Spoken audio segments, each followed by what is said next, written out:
Okay. So the following question is actually a very, very important question. Miss Fatima is actually asking for an advice. Her daughter is disturbed, has no routine, and often misbehaves nowadays. What can she do? This question is for Miss Zara. Can you answer for this? Yeah, sure. Since the nursery has closed, I've had lots of phone calls and lots of messages from parents saying my kid is showing disruptive behavior, unkind behavior, bad behavior, all the negative words. I've heard lots of that over the last few months. I just want to say to everybody, first of all, that it's very normal and it's common. So don't feel like you're stranded and you're all by yourself. It's happening to all of us. We're all going through this together. We're suffering, as adults, we're really struggling to cope with the current situation because of COVID-19. So can you imagine what the children are going through? They don't understand why they stopped going out. They don't understand why they can't see their family, their friends, why they are secluded in their home. It's all changed for them. So they are struggling to cope with their emotions. I think one thing that everybody needs to understand is that children physically cannot process their emotions. They are not capable. Their brains have not developed to that stage in the early years that they can process their emotions. They will know how to communicate with us, and their movement skills are developed. They'll be jumping off the sofa. They're excellent at doing that. But to process their emotions and regulate their emotions, that area hasn't been developed at the moment. So it's very hard for them, and they will throw tantrums, they will cry, they will hit, they will bite. That's their way of processing what they're feeling. So I've got some top tips for parents, but these tips I've been working at Apple Tree Nursery for 6 years. And during my time, I've often used these same tips for those parents in the nursery. And I'm using them again because they're tried and tested. So number one is be patient, stay calm. Our emotions set off a chain reaction. So if I'm angry, if I'm frustrated and I start shouting at my daughter, she's going to pick up on my anger and my frustration, and she's going to react like that. However, if I respond to her in a calm way, zenful mode, and I'm really peaceful with her, she will think, actually, my mom is really calm. She's controlling her emotions, and that will rub off on her as well. So keep calm and be patient. It's not going to happen in one day. Your child is not going to change their emotion in a day.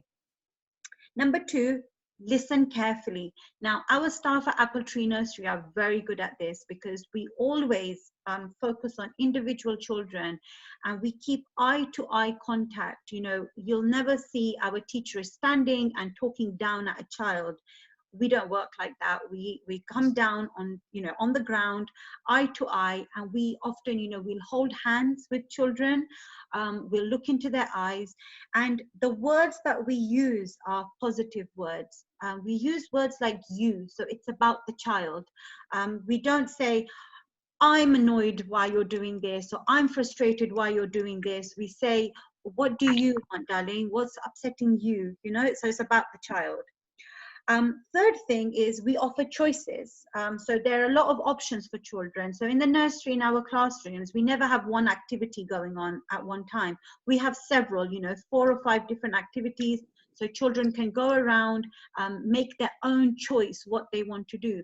Similarly, you need to do it at home. For example, when it's eating time, because we've had lots of parents say our kids have turned into picky, fussy eaters. You can't say to them, eat the broccoli, you have to eat the broccoli, otherwise there's nothing else for you to eat. That's very negative. They're going to think, I'm not going to eat that broccoli now. So you can try words like, sweetie, why don't you try a piece of the broccoli? If you don't like it, try the potato. Give them options. You'll be surprised at how they respond to options. Number 4 is prevent outbursts. Don't, when your child is hungry or they're sleepy, don't go up to them and say, go and clean your room. They're not going to do it. That you're going to lose that battle, because they're tired, they're not going to do it, and you're also going to get upset because you're just raising your voice and demanding stuff from them. So a good thing to do is first thing in the morning, that's why we always have our morning yoga sessions, our morning assemblies, because during that time our kids are very much alert and they're positive, and we can get a lot of activities done during that time. And as our time ends, we start focusing on quiet time, story time, singing, just to relax the child. And the same thing you should be doing in the house. Number 5, and this is a really funny one, but it's state the obvious. And what I mean by that is, if your child is hitting, look at them in the eyes and say, don't hit your sister, it hurts. So it's hurting your sister, it's not nice. Often we'll be shouting, don't do that, but they don't understand what we're saying. So you need to, state the obvious. Say, hitting hurts, biting hurts, don't do it, it's not nice. And they'll understand that. And number 6 is time out. Now, time out is something that, we don't use frequently at the nursery. And the reason being is it's got quite a negative vibe to it, time out. Although we never use the words naughty corner, naughty step. We don't work like that at Apple Tree Nursery. But what I mean by time out is that it should be called actually a reflection time. That's a better way of phrasing it. Is you sit with your child, sit them down, but face out towards the room. So they're looking out at your, the room where they're sitting, and say to them, because you've hurt your sister, we're taking a few minutes to sit down and reflect on what you've done. You really hurt your sister. She's really upset. How do you feel about making your sister upset? They might not say something to you, but in their mind, they're thinking, actually, what I've done is not right.